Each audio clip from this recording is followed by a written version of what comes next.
मैंने उसे नहीं मारा है। तुम्हारा ये खूबसूरत चेहरा, जेल की सलाखें, कभी सोचा है तुमने जेल में पुलिस तुम्हारे साथ क्या क्या करेगी?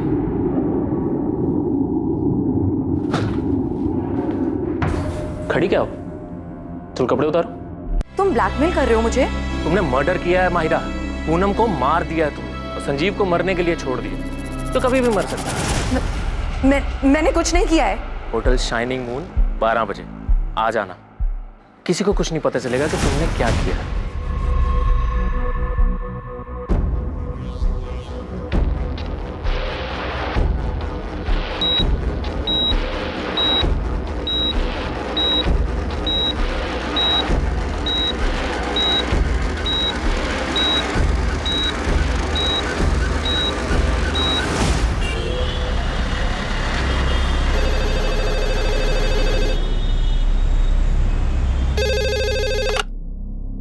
हेलो, मैंने कुछ नहीं किया है, मुझे फंसाया जा रहा है।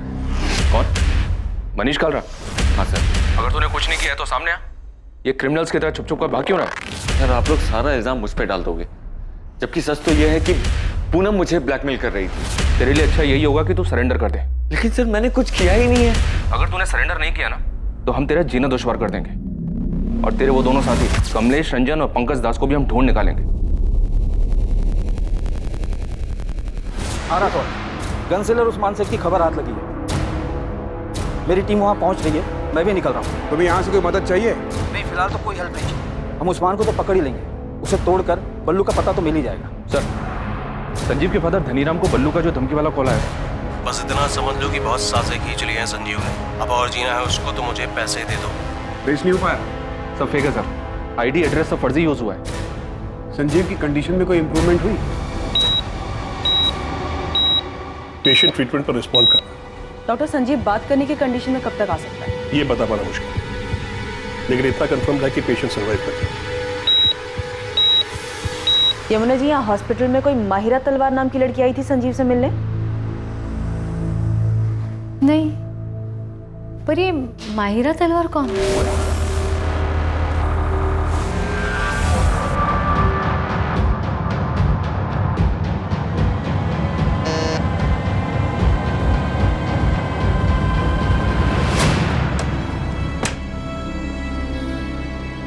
मुझे पता था तू आएगी माहिरा। छोड़ो! तुम सिर्फ जबरदस्ती कर सकते हो ना? जबरदस्ती हो या मर्जी से मुझे कुछ फर्क नहीं पड़ता माहिरा। अगर मैं पुलिस को जाके ये बता दूं कि तुम मुझे हर्ट करने के लिए, मुझसे बदला लेने के लिए ये सब कर रहे हो तो? अरे शौक से जाओ। अरे तुम्हें तो जाने की भी जरूरत नहीं है।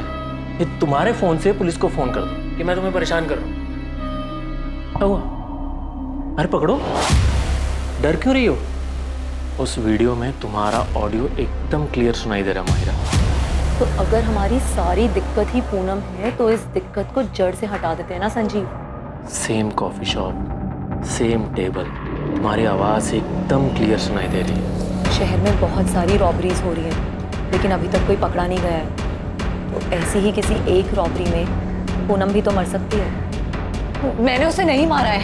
तुम्हारा ये खूबसूरत चेहरा, जेल की सलाखें, कभी सोचा है तुमने जेल में पुलिस तुम्हारे साथ क्या क्या करेगी?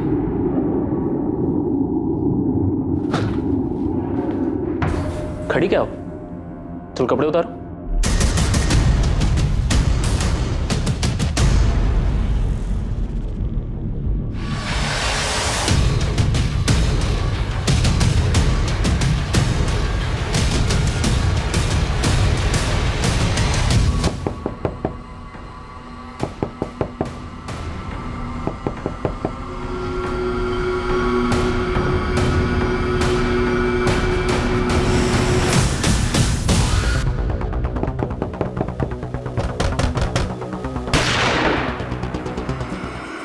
खेल खत्म उस्मान, गन नीचे रख दे। कोई होशियारी नहीं, वरना यही ठोक दूंगा। 3 सेकंड है तेरे पास। 1 2 नीचे रख नीचे कर।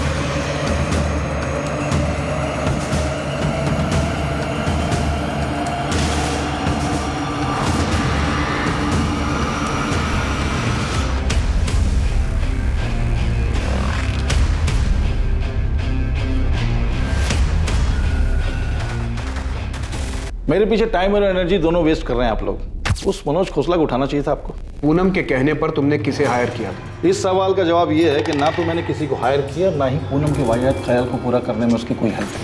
मैं सब कुछ बताऊंगा आपको, लेकिन आप मेरी बात पे यकीन नहीं करेंगे। आप रिसोर्सेज वेस्ट करेंगे, मेरे पीछे खबरी लगाएंगे, कॉल डिटेल्स निकलवाएंगे, लेकिन आपको मिलेगा कुछ नहीं, क्योंकि मैंने जो कुछ किया है बड़ी सफाई के साथ किया है। सर मैंने कुछ किया ही नहीं है। आप मनोज खोसला को उठाइए। ऐसा क्या जानते हो तुम मनोज खोसला के बारे में? शोर की दाढ़ी में तिनका, नर्वस है वो, उठाइए उसको। अच्छा, पूनम के बारे में एक बात और बताता हूं आपको मैं। पूनम गर्दन तक धसी हुई थी कर्जे में, 1 करोड़ से ज्यादा। वो सारा पैसा मनीष कार्ला नाम के बंदे से लेती थी। पूनम की गर्दन थी उसके हाथ में, तो पूनम के पास मनोज की गर्दन दबा के पैसे निकलवाने के अलावा कोई और रास्ता नहीं था। वो मनोज खोसला पे जोर दे रही थी कि वो फ्लैट बेचकर हिस्सा दे दे। फ्लैट की कीमत थी 1 करोड़ 25 लाख। मनोज, मुझे सिर्फ पैसे चाहिए, एनी हाउ, जरूरत है मुझे। अब चाहे तुम मार्केट रेट पे 50% कैश दो या फिर फ्लैट बेचकर मुझे पैसे दो। इतना सब कुछ जानते हो तो ये बात पहले क्यों नहीं बताई गिरीश? सर आप इन्वेस्टिगेशन करते हैं तो थोड़ी बहुत इन्वेस्टिगेशन हम भी कर देते हैं। आपके ऑफिसर से जब बात हुई तब मैंने ठान लिया कि इस किलर को मैं भी ढूंढूंगा, और ढूंढना शुरू भी कर दिया। आपके ऑफिसर को मैंने संजीव का दूसरा नंबर दिया, चेक कीजिए, देखिए माहिरा तलवार को ढूंढिए सर, उसके चैट मैसेज चेक कीजिए।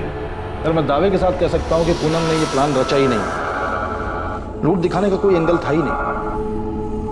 सर ये बात तो कोई भी अपनी परेशानी में अपने पर्सनल भड़ास निकालने के लिए कर सकता है, और पूनम ने भी सिर्फ और सिर्फ सोचा ही था, और वो इसलिए क्योंकि वो काफ़ी डिस्टर्ब थी अपने पति और माहिरा के अफेयर को लेकर। आप मनोज खोसला को उठाइए, शायद कोई ठोस लीड दे दे आपको। और वैसे मैं तो आपके लिए अवेलेबल हूँ 24/7। Thank you.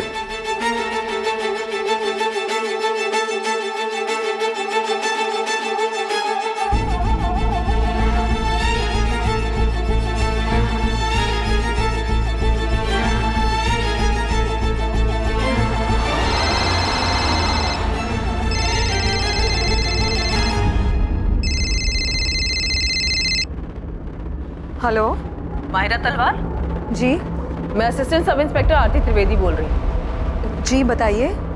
बात करनी है, कब आ सकती हो रसिक विहार पुलिस स्टेशन? मैम कल मेरा वीकली ऑफ है तो मैं कल आ सकती हूँ। ठीक है, सुबह 10:30 बजे रसिक विहार पुलिस स्टेशन।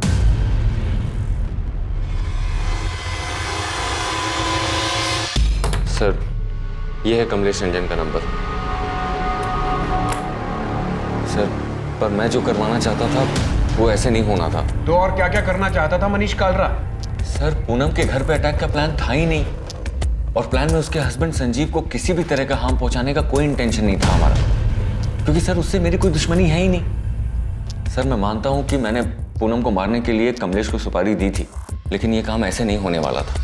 सर कमलेश ने मुझे बताया था कि वो इसे रोड एक्सीडेंट में करेगा, उसके घर पे नहीं, ताकि पूनम का मर्डर एक हादसा लगे।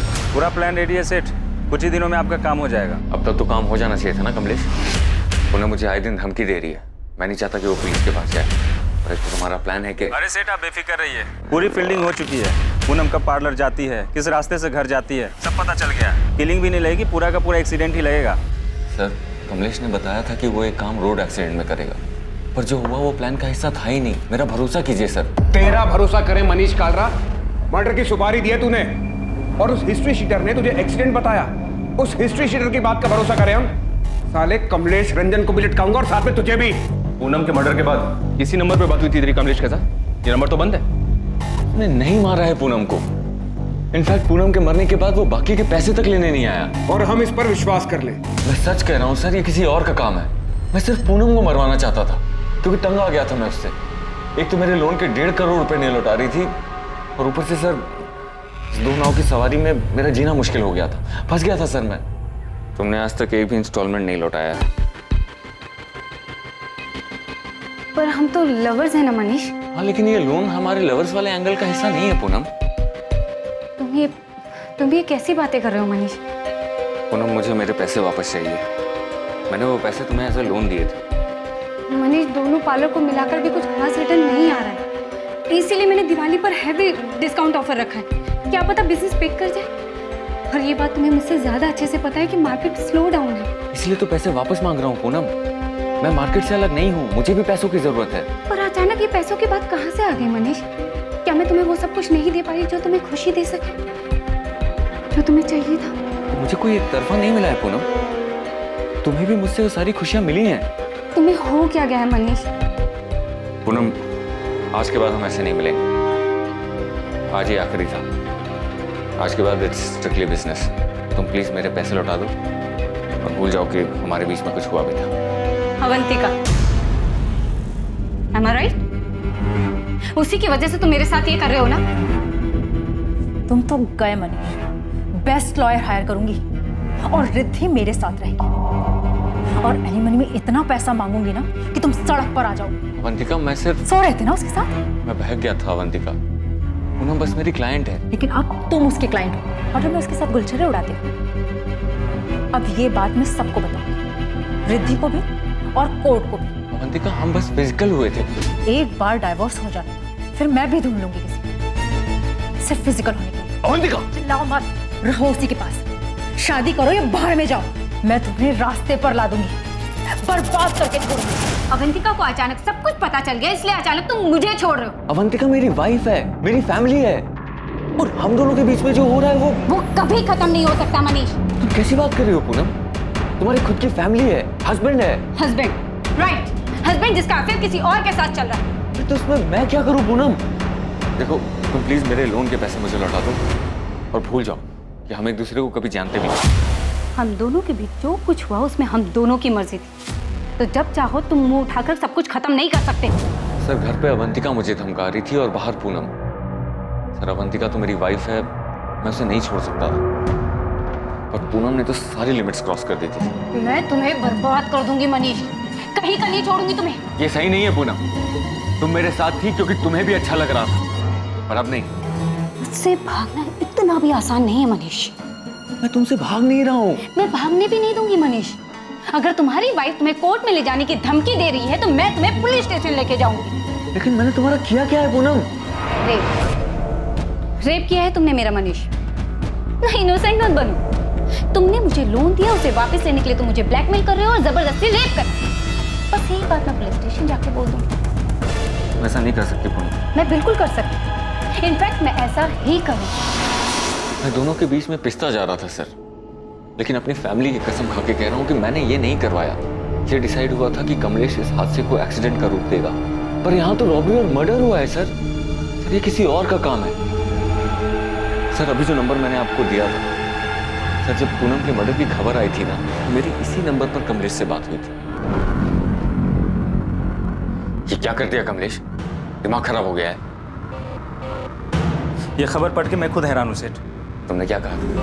उसका एक्सीडेंट होगा। अरे सेठ, हमने कुछ किया ही नहीं है। झूठ मत बोलो। मैं क्यों झूठ बोलूंगा सेठ? मैंने सुपारी उठाई, काम किया होता तो आपको फोन करता, बैलेंस पेमेंट लेने आता, और हमने तो एक्सीडेंट सोचा था ना। पर किसी टेढ़ी खोपड़ी ने घर में घुस के मार दिया तुमने।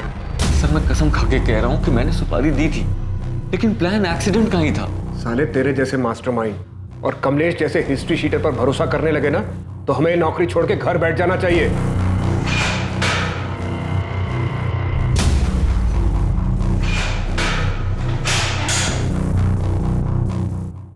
मैं गाजियाबाद निकल रहा हूँ। गन सेलर उस्मान शेख पकड़ा गया है। कमलेश रंजन पंकज दास के फोटो मिल गए सर, जल्दी पकड़े जाएंगे। आरती को मायरा और संजीव के चैट मैसेजेस मिले हैं। मायरा को बुलाया इंक्वायरी के लिए।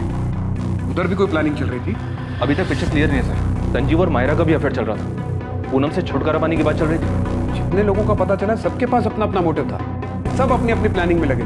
सर, ये पूनम का भाई मनोज खोसला, इसको भी उठवाता हूँ। मैंने बल्लू को .25 कोलेट गन बेची थी। ये मैं यादव साहब को पहले ही बता चुका हूँ, लेकिन ये वाला कांड किसने किया ये मैं नहीं जानता। मैं बस गन बेचता हूँ साहब, उसे चलाने का काम नहीं करता। बल्लू को कितनी गन्स बेची है? 2। कब? यही कोई 1 महीना पहले। मतलब उसके बेल पे बाहर आने के बाद? हाँ। कहाँ?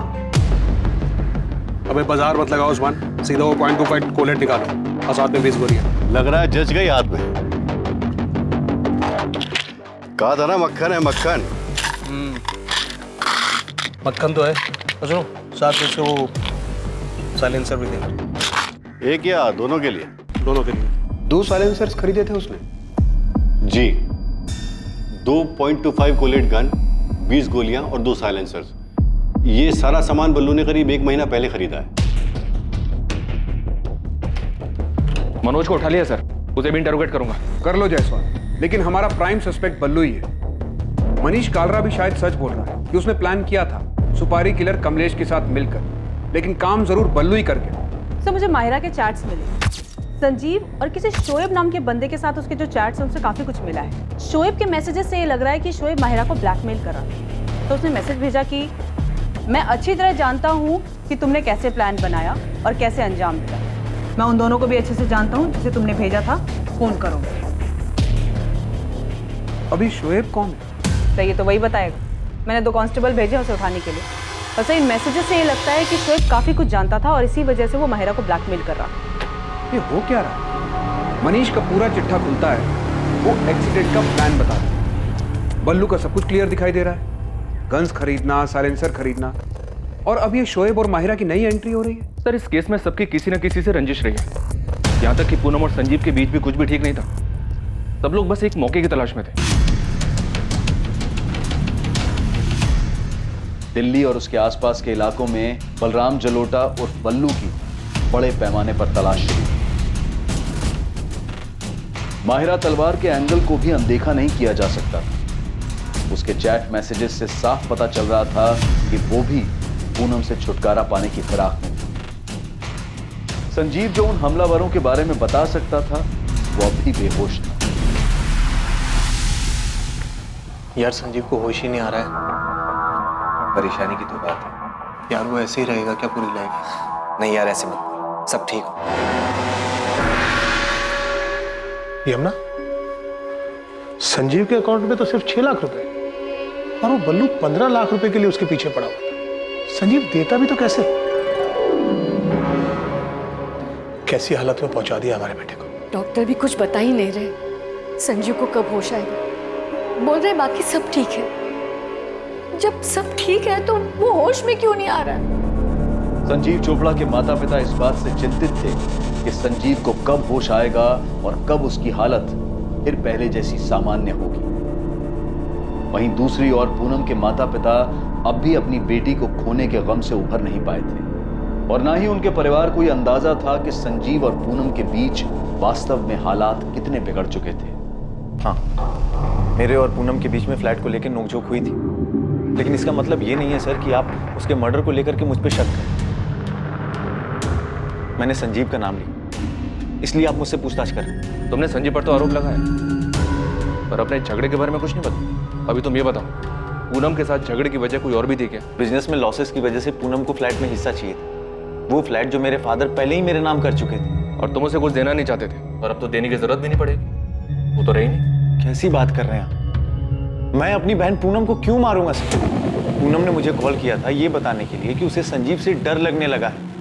संजीव उसे मारने की प्लानिंग कर रहा है, और अब संजीव के फादर बीच में बल्लू का नाम घुसेड़ रहे हैं। सर आप ही सोचिए, बल्लू क्यों मांगेगा 15 लाख? एक शोषण मांगने वाले को ये पता होता है कि सामने वाला पैसे दे पाएगा या नहीं दे पाएगा। संजीव का रियल एस्टेट का बिजनेस बिल्कुल ठंडा चल रहा था, और उधर पूनम, सर पूनम ने भी जो 3rd ब्रांच खोली थी अपने पार्लर की, उससे भी कोई खास रिटर्न नहीं आ रहा था। सर पूनम ने बहुत पैसे लोन पे लिए हुए थे, और लाखों रुपए तो उसने संजीव को दिया था। उसके पैसे भी रख लिए और उसका मर्डर भी कर दिया संजीव ने। मर्डर करने का प्लान हमें तुम्हारी बहन की तरफ से भी मिला है। मिला होगा सर, और भी बहुत कुछ मिला होगा। संजीव और पूनम के अफेयर्स भी मिले होंगे, लेकिन सच सामने है सर। आज संजीव जिंदा है और मेरी बहन मर गई। अगर मेरी बहन ने यह प्लान किया होता तो आज वो जिंदा हो। सर आपको मेरे बारे में जो पता करना है, जिससे पूछताछ करनी है कर लीजिए, लेकिन सच यही है जो मैं कह रहा हूं। इन सब के पीछे संजीव है सर। गोली गलती से संजीव पे चल गई होगी और वो विक्टिम बन गया। कहो तो तुम्हारे और संजीव के सारे मैसेजेस दिखाऊं? काफी परेशान थे तुम दोनों। पूनम संजीव को नहीं छोड़ रही थी। तुम्हें लगा हॉस्पिटल नहीं जाओगी तो पुलिस के रडार से बच जाओ। मैम हॉस्पिटल जाती भी तो क्या करती? संजीव से मिलने से पहले मुझे 1000 सवाल के जवाब देने पड़ते।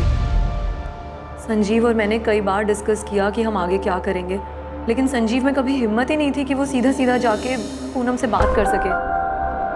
तुम उसे बता क्यों नहीं देते कि तुम किसी और के साथ रहना चाहते हो? पूनम ना बहुत तो क्या मैं ये समझूं कि तुम मेरे साथ सिर्फ एंजॉयमेंट के लिए हो? ऐसा नहीं है मायरा, तुम बात समझने की कोशिश करो। पिछले 1-1.5 साल से मेरा बिजनेस बहुत डाउन चल रहा है और मैंने पूनम से बहुत सारे पैसे लिए और पूनम ने भी वो पैसे सामने से लोन पर उठाए। मतलब तुम उसे इसीलिए नहीं छोड़ सकते क्योंकि तुमने उससे पैसे लिए? वो मुझे नहीं छोड़ेगी, बहुत खतरनाक औरत है। क्या कहा तुमने संजीव? क्या कहा? तुम्हें अलग होना? तुम्हें ये अचानक हो क्या गया है? जब से हम मिले तब से अब तक हम दोनों के बीच काफी कुछ बदल चुका है। साफ साफ बोलो, क्या कहना है? मैं जानता हूँ तुम्हारी लाइफ में, मेरी लाइफ में कोई है? तुम पीछा कर रहे हो मेरा ये मतलब नहीं था। तो फिर क्या मतलब था? क्या मतलब समझूं मैं? कि तुम्हारे मतलब की कोई मिल गई है तुम्हें? नहीं। तुम अलग होने की सोच भी कैसे सकते हो संजीव? तुम्हारे लिए 50 लाख का लोन उठाया है मैंने और तुम बड़े आराम से हजम करके अलग होना चाहते हो मुझसे। नहीं, बस मैं सोच रहा था कि क्या वैसे भी हम दोनों एक दूसरे से खुश हैं। सब समझ में आ रहा है मुझे, समझ भी आ रहा है और दिख भी रहा है। तुम्हें कोई खुश करने वाली मिल गई और तुमने एक बढ़िया सी खिचड़ी बनाई या मुझे सर्व कर। ऐसा कुछ नहीं है। और ऐसा होना भी नहीं चाहिए संजीव। अगर ऐसा हुआ तो तुम्हारा क्या हाल होगा तुम सोच भी नहीं सकते। इनडायरेक्टली मैंने उससे डिवोर्स की बात की तो उसके अंदर का भूत बाहर आ गया। अगर पूनम ही हमारी सारी दिक्कत है तो इस दिक्कत को जड़ से खत्म कर देते हैं।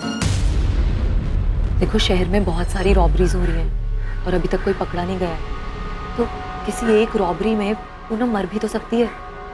नहीं मायरा, ये सॉल्यूशन नहीं है, इससे तो सब बर्बाद हो जाएगा। तो फिर हमें आबाद करने का कोई और प्लान है क्या तुम्हारे पास? मैं अपनी बात आगे बोल भी नहीं पाई थी कि संजीव ने सुनने से भी इनकार कर दिया। पर तुमने ये सोचा कि ये रॉबरी वाला प्लान काम कर जाए। हाँ, और उसका नतीजा मैं आज तक भुगत रही हूँ। जिसके मैसेजेस ट्रेस करके आप मुझ तक पहुंची हैं, शोएब, उसने उस दिन मेरी सारी बातें रिकॉर्ड कर ली थी और उसके बाद उसने मुझसे ज़बरदस्ती बहुत कुछ लिया है। मेरी इज्जत। शोएब कॉलेज में मेरा बॉयफ्रेंड था लेकिन अब नहीं है और ये बात उससे बर्दाश्त ही नहीं हो रही। वो मेरा पीछा करता है, उस रिकॉर्डिंग से मुझे ब्लैकमेल करता है। मेरी कुछ लाइफ ही नहीं बची है। सब जानता है ना तू? बोल संजीव चोपड़ा घर में डाका किसने डाला? किसने डाका डाला? मैडम मुझे कुछ नहीं पता, मुझे सच में कुछ। तूने माहिरा को ब्लैकमेल किया, उसे होटल में बुलाया, ब्लैकमेल करके उसे यूज किया। मैडम मैं तो उससे प्यार करता हूँ मैडम। वाले इसको प्यार कहते हैं? प्यार कहते हैं इसे? बता वो दोनों किलर्स कौन थे? किसने भेजा था उन्हें? माहिरा ने? बोल। मैडम मुझे सच में कुछ नहीं पता मैडम। मैंने तो बस संजीव और माहिरा की बातें सुनी थी और माहिरा को वापस पाने के लिए मैंने उनका वीडियो बनाया और उसको ब्लैकमेल करने लगा। मुझे माफ मैडम, मैं आपके पैर पकड़ के माफी मांगता हूँ। मैं माहिरा के भी पैर पकड़ के माफी मांग लूंगा। प्लीज मुझे मत मारिए मैडम, प्लीज मुझे माफ कर दीजिए मैडम, प्लीज मुझे माफ कर दीजिए। सर, ये मनोज इस केस में फिट ही नहीं बैठता है। इसके पेरेंट्स तो ये सुनकर शॉक्ड हो गए थे कि भाई बहन के बीच फ्लैट को लेकर झगड़ा चल रहा था। मायरा से भी कुछ पता नहीं चला। तो शोएब कन्फेस कर रहा है, वो मायरा को सिर्फ ब्लैकमेल कर रहा था, कोई एंगल नहीं। तब तो एक ही एंगल बचता है, बल्लू का। सबसे पहले उसी का नाम आया था, सब फिट बैठता उस पर।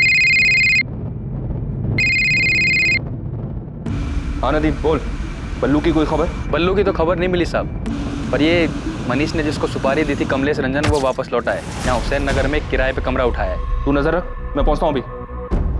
सर, ये कमलेश रंजन वापस लौटा है। उठाओ उसे। ये तो साफ है कि पूनम चोपड़ा को मारने की सुपारी मनीष कालरा ने दी, लेकिन उसका कहना है कि मर्डर उसकी सुपारी पर नहीं। मनीष तो है हमारे पास नौकर, एक बार ही कमलेश हाथ लग जाए तो पता चल जाए कि कमलेश के दिमाग में क्या चल रहा है। कहीं उसने मनीष से कुछ झूठ तो नहीं बोला? ठीक है, मैं बात करता हूँ।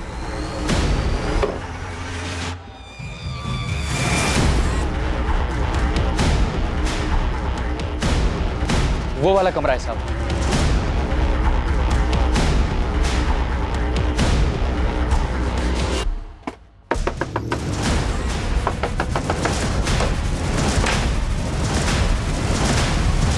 हमारा निशाना कभी नहीं चूकता।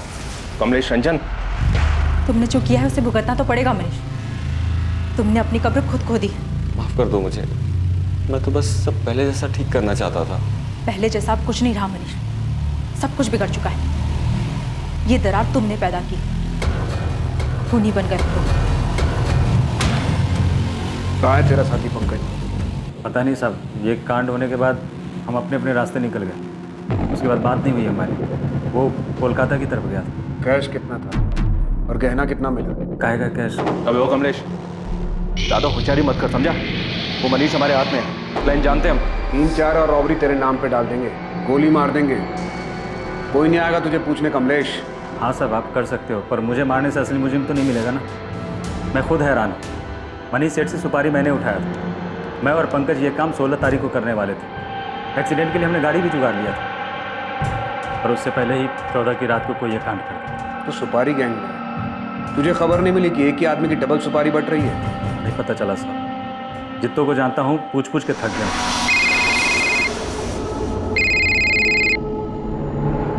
हेलो, नमस्कार, मैं गिरीश रावत, प्राइवेट डिटेक्टिव। पहचाना? हाँ हाँ पहचाना, बोलो। मैंने आपसे कहा था कि मैं 24/7 आपके लिए अवेलेबल रहूँगा। खबर क्या है तुम्हारे पास? तगड़ी खबर। आप चंडीगढ़ फॉरेंसिक डिपार्टमेंट में बात करें। उनके पास एक बॉडी है और उसकी खोपड़ी से बुलेट और उसके बगल से शेल बरामद है। आप फॉरेंसिक रिपोर्ट मंगाइए, उसे देखिए। लाश को पूरी तरह से जला दिया गया। वहाँ के फॉरेस्ट एरिया में 1 महीने पहले चंडीगढ़ पुलिस को डेड बॉडी मिली। ये चंडीगढ़ वाले मर्डर केस में बुलेट .25 कॉलेट गन से चलाई गई। तुम्हें कैसे मालूम कि .25 कॉलेट गन हमारे केस में भी शामिल है? Thank you inspector. आप तो तारीफ करेंगे नहीं तो सोचा मैं ही थैंक यू बोल देता हूँ। वैसे ये इन्फॉर्मेशन मुझे अपने चंडीगढ़ नेटवर्क से मिली थी और आज तक चंडीगढ़ पुलिस को ये नहीं मालूम कि डेड बॉडी किसकी है। शायद ये इन्फॉर्मेशन आपके कुछ काम आ जाए। 2 .25 कोलेट गन, 20 गोलियां और 2 साइलेंसर्स। ये सारा सामान बल्लू ने करीब 1 महीना पहले खरीदा है। जी सर, जंगल में मिली थी बॉडी 17 सितंबर की बात, एकदम जली हुई कंडीशन में। आज तक पहचान नहीं हो पाई विक्टिम की, वैसे पहचानना मुश्किल है। ये मर्डर बलराम जलोटा उर्फ बल्लू का ही काम होगा। हाँ, दिल्ली पुलिस हेडक्वार्टर से वांटेड लिस्ट आई, उसमें फोटो मिला है उसका। बल्लू हमारे यहाँ से wanted, murder cum robbery case. Murder में यहाँ जो गन यूज हुई है वो .25 कॉलेट गन, शायद तुम्हें भी यही मिला। हाँ यही है। बुलेट विक्टिम के स्कल से रिकवर हुआ था और सेल भी वहीं पास में पड़ा था। FSL के पास ही है वो, और रिपोर्ट दी है उन्होंने कि गोली .25 कॉलेट गन से ही चली थी। मुझे FSL से वो बुलेट चाहिए। मेरा ऑफिसर अंकुर सिन्हा ये कोऑर्डिनेट करेगा।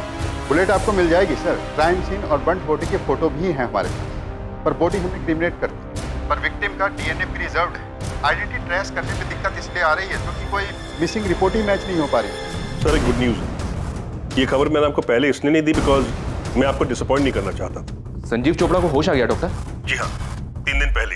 अब संजीव बात करने की कंडीशन में है, लेकिन मैं आपको 5 मिनट से ज़्यादा अलाउ नहीं कर सकता। इन्वेस्टिगेटिंग टीम को उम्मीद थी कि संजीव चोपड़ा होश में आकर उन्हें हमलावरों के बारे में बताएगा, कोई जानकारी या सुराग देगा। लेकिन क्या वाकई ये जानकारी कुछ अलग साबित होने वाली है, जो कि इन्वेस्टिगेटिंग टीम को पहले से नहीं पता था? संजीव,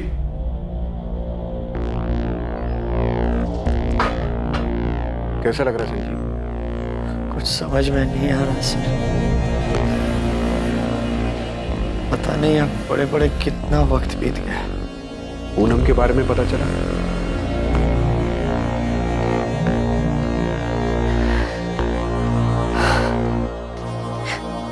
मुझे यकीन नहीं हो रहा मैं कैसे बच गया। तुम्हारे फादर ने तुम्हारे कजन बल्लू का नाम लिया, वो धमका रहा था तुम्हें? हाँ सर, बल्लू ने ही धमकी दी थी। मुझे क्या पता था वो सच में ऐसा कुछ करेगा। पक्का वो बल्लू ही था? हाँ सर, वो बल्लू ही था। अरे कौन है भाई?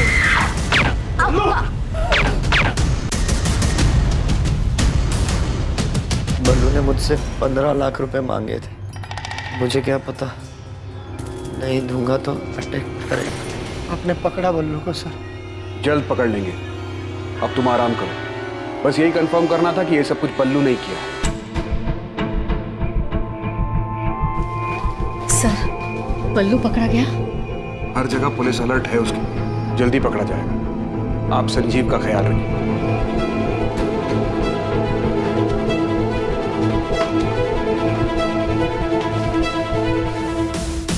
दोनों भाई हैं, जसवंत गिल बड़ा और मनप्रीत गिल छोटा है। ऑलमोस्ट हर दिन दिखते हैं हॉस्पिटल में दोनों। संजीव और ये दोनों भाई ग्वालियर में एक साथ ही बड़े हुए हैं। ग्वालियर में संजीव के ग्रैंडफादर थे। सर, संजीव के कॉल रिकॉर्ड्स में भी दोनों का नाम था। कुछ ठोस मिला है चंडीगढ़ केस में। वो बुलेट शेल एफएसएल ने भेजा है मुझे। उसी गन से चली या उनमें से किसी एक गन से? ये अभी नहीं बता सकता, लेकिन जो बुलेट शेल है उसमें सीरीज नंबर है, वो उसी सीरियल नंबर के आसपास की है जो हमें संजीव के घर से मिली थी। 20 गोलियां खरीदी थी बल्लू। मैं बाजार मत लगाओ उस्मान, सीधा वो .25 बुलेट निकाल और साथ में 20 गोली। थैंक्स अंकुर, शायद इस चंडीगढ़ वाली इंफॉर्मेशन से बल्लू का कुछ पता चले। सर महीने भर से हम हर जगह हर पुलिस स्टेशन में तलाश, आपके बोलने के बाद हमने सबको दोबारा से सारी डिटेल भेजी। सतीश, तुम चंडीगढ़ के 16 और 17 सितंबर के सीसीटीवी फुटेजेस दे सकते हो, खासकर टोल नाका और सारे एंट्री एग्जिट पॉइंट्स के? ठीक है, 1-2 दिन दो मुझे, भिजवाता हूं।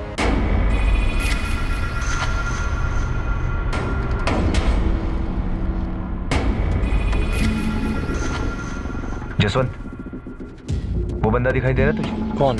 वही जो बाइक के पास खड़ा लाइनिंग टी शर्ट वाला। वो 2 दिन से यहीं दिखाई दे रहा है। हाँ यार, इसको तो हॉस्पिटल के अंदर भी देखा था मैंने। ये ले भाई।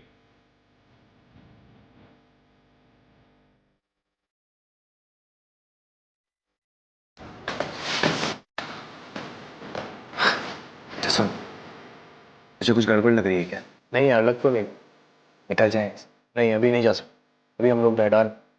हाँ, मनप्रीत और जसवंत संजू के बचपन के दोस्त हैं। हाँ, पूछा था मैंने, बताया उन दोनों ने। पर आप उनके बारे में क्यों पूछ रही हैं? ऐसे ही पूछताछ करने की तो आदत है हमारी। वैसे धनीराम जी, आप मुझे बताइए कि जसवंत और मनप्रीत को कैसे पता चला कि संजीव हॉस्पिटल में है और उसकी वाइफ पूनम की डेथ हो गई है? आपने फोन किया था? जी नहीं, उन्होंने फोन किया था। सर, चंडीगढ़ के सीसीटीवी फुटेजेस के तकरीबन 60% फुटेजेस स्कैन कर रहे हैं, पर बल्लू कहीं भी नहीं दिख रहा है। डबल मर्डर केस में बल्लू पकड़ा गया, अंडर ट्रायल था। 2 महीने पहले वो बेल पर बाहर आया था। पहले महीने वो रेगुलर गाजियाबाद जेल में जाके हाजिरी देता था, उसके बाद वो वहां नहीं गया। 14 सितंबर लास्ट डेट थी जब वो हाजिरी देने गया था। उसके बाद से बल्लू किसी को दिखाई नहीं दी। संजीव के घर कांड होने के बाद ना हमें दिखाई दे रहा है, ना चंडीगढ़ के सीसीटीवी फुटेज में दिखाई दे रहा है। ऐसे कहाँ जा सकता है कि किसी को दिखाई ना दे? एक काम करो, संजीव के दोनों दोस्त जसवंत और मनप्रीत, इनको उठा लो। क्या पूछना है बाद में देख लीजिए। जी सर। और बल्लू की माँ उषा, देखते ही गोली मार दीजिए बल्लू, मेरा बेटा नहीं है वो। उनको उठाना नहीं, उनका डीएनए सैंपल चाहिए। बल्लू किसी को दिखा नहीं और शायद अब दिखेगा भी। आपको मेरा डीएनए सैंपल चाहिए? आपका भी और आपके हस्बैंड धीरज जलोटा जी का भी। क्यों? उषा जी, हमें डाउट है कि बल्लू मर चुका है। इन्वेस्टिगेटिंग टीम को अपराध का षड्यंत्र समझ आने लगा था। क्या हुआ यमुना? वो पुलिस जसवंत और मनप्रीत को लेके गई। अब पुलिस को जसवंत और मनप्रीत से क्या चाहिए?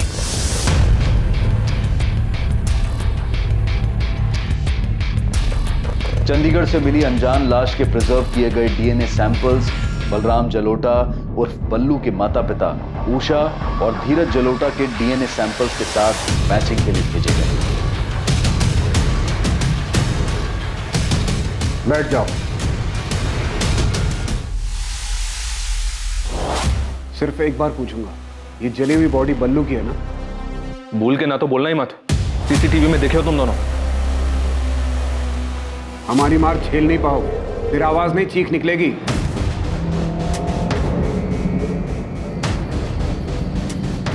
लो, बन गई बोतल।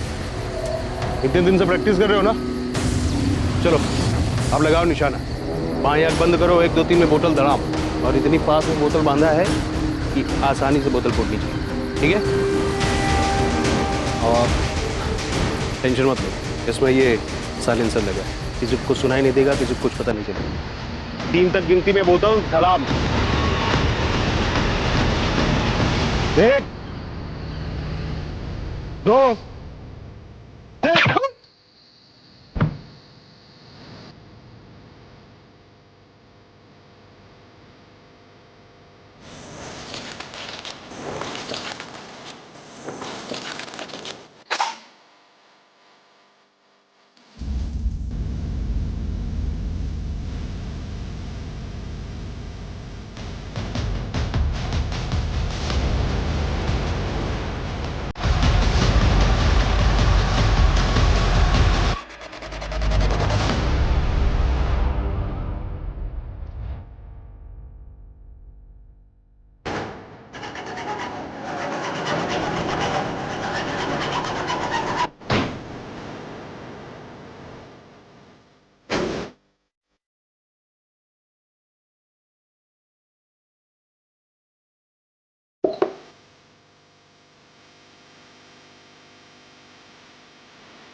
कौन है?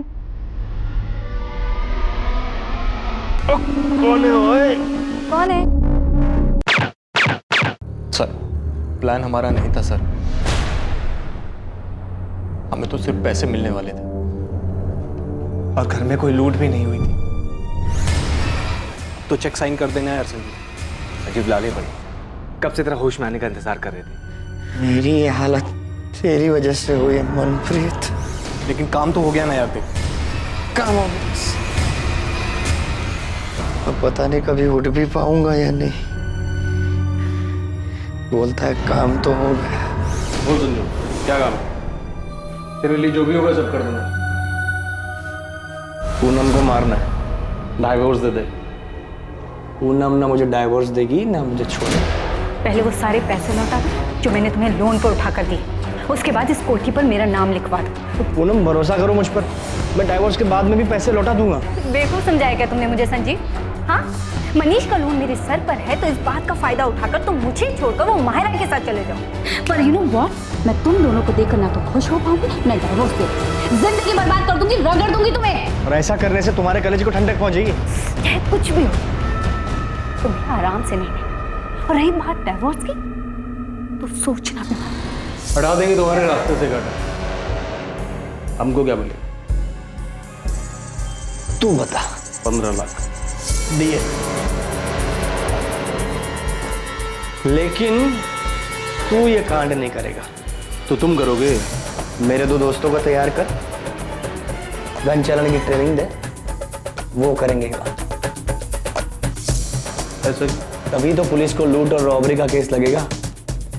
और मैं बोलूंगा कि तू एक्सटॉर्शन के पैसे के लिए मेरे पीछे पड़ गया, तो पुलिस के रडार में आएगा ही नहीं और पुलिस तुझ तक पहुंच नहीं पाएगी। देखो, शहर में बहुत सारी रॉबरीज हो रही है और अभी तक कोई पकड़ा नहीं गया है। तो किसी एक रॉबरी में पूनम मर भी तो सकती है। एक तरफ पुलिस को लूट और रॉबरी का केस लगेगा और दूसरी तरफ तेरा नाम आएगा एक्सटॉर्शन। पुलिस किसी नतीजे पर पहुंच नहीं पाएगी और थोड़े दिनों में अपने आप ये केस बंद हो जाएगा। धन्य हो मेरे भाई। मैं सोच रहा था कि अपने खानदान में सिर्फ क्रिमिनल बुद्धि ना मेरे पास है, लेकिन तुम तो मुझसे भी आगे की सोच रहे हो। कमाल है। जसवंत और मनप्रीत को सिखा गन कैसे चलाते हैं। गन पर साइलेंसर होना चाहिए। टेंशन मत लो, हो जाएगा। कब करना है फाइनल डेट बता। तू गन का इंतजाम कर, ट्रेनिंग दे, डेट में बता दे।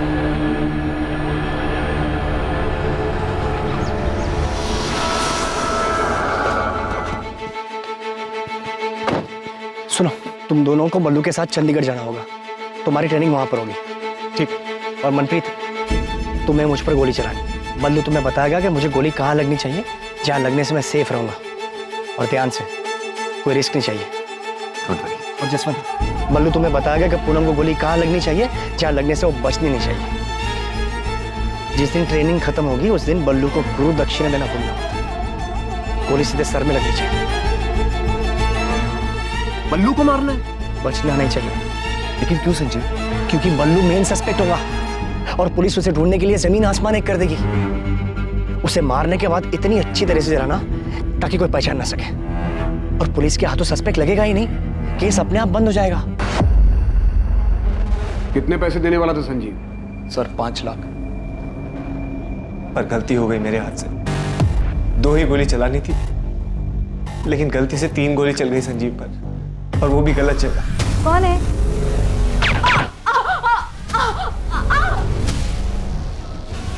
चला, अब गोली चला मुझ पर, ध्यान से। गोली क्यों चला दी? भाई गलती से चल गए भाई।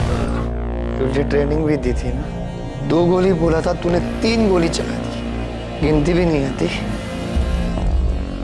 कि कुछ और प्लान कर रहा था तू? संजीव ऐसा नहीं है, गलती से चल गई थी, जानबूझ के नहीं किया। गलती हो गई यार, समझना। फुटो यहाँ से, जब मैं ठीक हो जाऊंगा तब पैसे की बात करेंगे। जा, निकलो यहाँ से। सर हमसे तो दोस्ती यारी में हो गया सर, आज तक कोई पैसा नहीं मिला सर, इसीलिए इतने दिन से हॉस्पिटल के चक्कर काट रहे हैं। पैसा नहीं, किलो के हिसाब से चार्जेस लगेंगे दोनों पर। ये तो नहीं पता तू कब फिर से ठीक होगा संजीव चोपड़ा, पर जब भी चलने फिरने लायक होगा तब हम लेंगे तेरी कसम।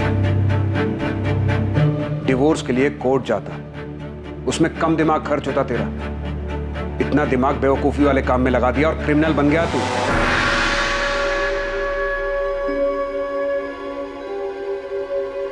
संजीव के माता पिता इस खुलासे से हैरान थे कि अपनी पत्नी से छुटकारा पाने के लिए उनके बेटे संजीव ने ऐसा क्रूर षड्यंत्र रचा।